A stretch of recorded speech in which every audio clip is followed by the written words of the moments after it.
Всех приветствую на канале Путь Богача, меня зовут Евгений, и в этом видеоролике мы поговорим о том, что сейчас делать с криптовалютой и как поступить с ней, если она у вас есть. Казалось бы, сейчас отключают банки России от SWIFT, да и вообще очень большая паника, но с криптовалютой, как по мне, все в порядке. Если что-то где-то и происходит, то не на крипторынке. Точнее, здесь тоже постоянно что-то происходит, но давайте обратимся к графикам и раскроем, например, тот же биткоин, ну вот, например, Terra, и что здесь еще интересного. Да, в общем-то, любой график сейчас, если посмотреть, то он идет в плюс. Давайте вот еще BNB откроем и посмотрим. Вот так вот поставим, давайте за 7 дней биток. И что мы видим? За последние дни, наоборот, произошел всплеск, цена пошла вверх, а это значит, что люди либо перевалили свои активы в криптовалюту, либо просто криптовалютный рынок не сильно от этого страдает. Я, конечно же, о том, что сейчас происходит. Давайте посмотрим на график Terra Luna, и здесь мы также увидим, что за неделю, в принципе, был только лишь рост, позитивный такой график. И то же самое у монеты BNB, 10% рост. Вот, если посмотреть на ее график, то мы тоже видим здесь более позитивные настроения. Но все те, кто подписаны на телеграм-канал, и так заметили этот рост. Сегодня я выкладывал пост, где продемонстрировал график биткоина, который продолжает расти. Кстати, если ты еще не подписан на телеграм-канал, то обязательно подписывайся, ссылка в описании, здесь очень много интересного. И несмотря на то, что рынок криптовалюты продолжает расти, а не падать, у многих все равно остается вопрос, а что же делать мне со своими монетами? Ребята, ну, во-первых, давайте разберемся, что будет с криптой дальше. Лично, как по мне, криптовалюте только на руку все то, что происходит. Да, конечно, у многих появились волнения, кто-то скинул свои активы, рынок немножко шел вниз, а теперь мы видим наоборот всплеск и рост графиков на многих монетах. О чем это говорит лично для меня? Нестабильная ситуация в мире заставляет многих сейчас переваливать свои активы в крипту, чтобы их сохранить. Вот, например, я также в Telegram выкладывал пост, что в четверг объем биткоина, закупленных на рубли, достиг 1,5 миллиарда рублей. Этот объем торгов биткоина в паре с рублем достиг максимальных значений за последние 9 месяцев. Но существует сейчас один нюанс. Например, для жителей России есть такая проблема, как блокировка аккаунтов. Честно сказать, я не знаю, какие биржи это делают или сделают, но, например, биржа Coinbase отказалась блокировать пользователей из Российской Федерации, так как это накажет лишь простых пользователей, и они это, естественно, понимая, решили не делать. Кстати, ссылка на эту биржу также будет в описании под роликом, просто на всякий случай. И почему сейчас все это происходит? Да все дело в том, что на Западе обеспокоены децентрализованным характером ведущих криптовалют, чем может воспользоваться сейчас Россия и лица из санкционного списка для обхода принятых ограничений. Согласитесь, какой толк от этих санкций, если люди смогут, которые попали под эти санкции, просто брать и пользоваться криптовалютой? Особенно учитывая ее действительно децентрализованный характер. Вполне возможно, что Россия действительно начнет пользоваться криптовалютой. И вот для примера 21 февраля 2022 года есть такая статейка интересная, где Министерство финансов России сообщило, что направило в правительство свой вариант законопроекта о регулировании криптовалют в стране, в рамках которого, в частности, предлагается создать реестр криптобирж и проводить тестирование граждан на знание цифровых валют. То есть многие граждане до сих пор не знакомы с криптовалютой, цифровыми монетами и уже об этом думают, что пора их по ходу знакомить. Напомню, что ранее Центробанк подготовили законопроект о полном запрете майнинга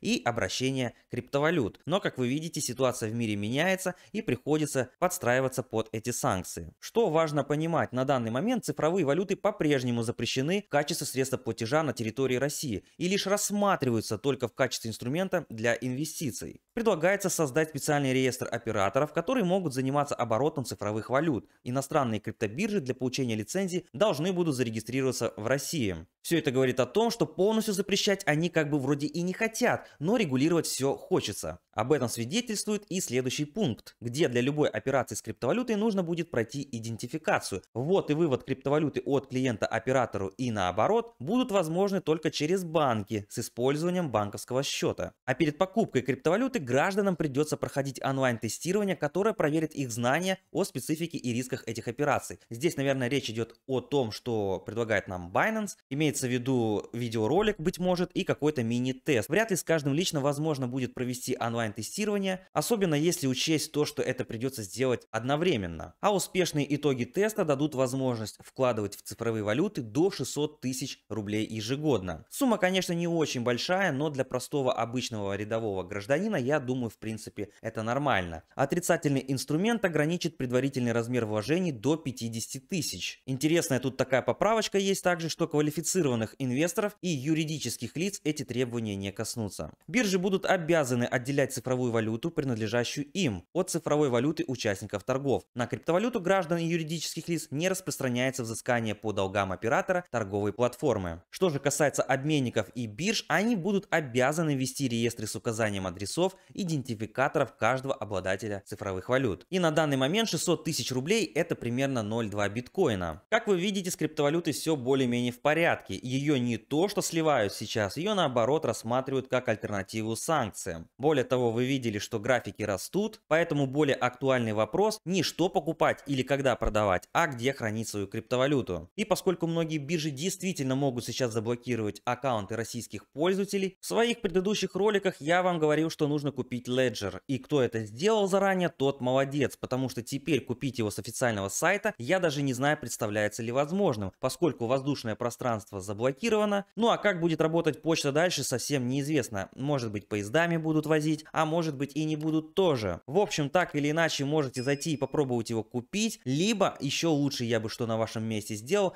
это зайдя на сайт, прокрутил бы в самый низ, и вот здесь вот есть кнопка Resellers. Нажимаем и попадаем на вот такую страницу. Это касается конкретно российских граждан. Вот нажимаем сюда на Europe, после чего ищем в списке Россия, и вам будет представлен список всех магазинов. Не знаю, какие из них физические, какие интернет-магазины. В общем, вам это, я думаю, будет более знакомо и понятно. И вот здесь вы можете на официальных сайтах реселлеров приобрести кошельки, чтобы точно получить их в такое непростое время. После чего перекинуть криптовалюту на кошельки и быть более спокойным, пока все не утихнет. Также хочется обратить ваше внимание, что если в вашем списке есть криптовалюты, которые очень такие сомнительные, всякие мем-токены и прочий шлак, то в таком случае отправлять их на холодный кошелек на длительное хранение, ну такое себе дело. Может быть повезет, но скорее всего, как сами знаете, нет. Я бы вам посоветовал отправлять на долгосрок такие монеты, которые входят в топ-100, а еще лучше в топ-10, 20, ну или хотя бы 30. А именно монеты, которые более-менее стабильны, у которых есть предназначение, разумеется, и применение. В общем, чем более перспективна монета, тем лучше. Но если ваша криптовалюта уже находится на холодном кошельке, у вас все в порядке, вы ничего не боитесь, и если вы, например, не из России, то вас это тоже, например, не касается, что же делать сейчас, если вы не знаете, чем заняться? Ребята, я также писал это в своем телеграм-посте, что делать вот в такой ситуации, когда рынок идет слишком сильно вниз, или если, допустим, ну вы не хотите там тратиться, или не знаете во что вкладываться. Ребята, в таком случае можно искать airdropы, можно участвовать в лаунчпадах, вайт-листах и во всем, что не сильно требует вложений или не подразумевает их вообще. Периодически в телеграм-канале я также выкладываю такие всякие разного направления проекты, или вовсе рассказываю, что вот там или тут сейчас стартует какой-нибудь интересный лаунчпад, и как правило на всем этом можно, естественно, заработать. Поэтому обязательно те, кто не подписан на телеграм, подписывайтесь. Также как вариант можно зарегистрироваться на TonPlace, и здесь за то, что вы ведете сообщество или ставите лайки, комменты, репосты делаете, также оплачивается вам криптовалютой. Вот, например, если зайти в раздел «Баланс», то я заработал 5,5 токенов тон, 2 из которых потратил на конкурс, отправил победителю. Вот эти 2 токена, которые я отправил. Но в целом за то, что вы ведете сообщество, профиль вам вот начисляется понемножку с каждого действия. Здесь ничего сложного нету, даже более скажу, сейчас здесь конкурс. Чем больше людей сюда вы приведете, тем больше тонн вы сможете заработать. И этот конкурс, я так понял, будет теперь еженедельно. Более детально я рассказывал вот в этом видеоролике, как сюда зайти, что делать. И если вам покажется все это сложно, то также есть Telegram-бот, который упрощает все эти действия. Давайте вот так вот откроем видеоролик. И вот здесь вот в закрепленном комментарии, смотрите, вкратце я все это описал, рассказал. И вариант второй тоже вам показал. Вариант второй, он более простой.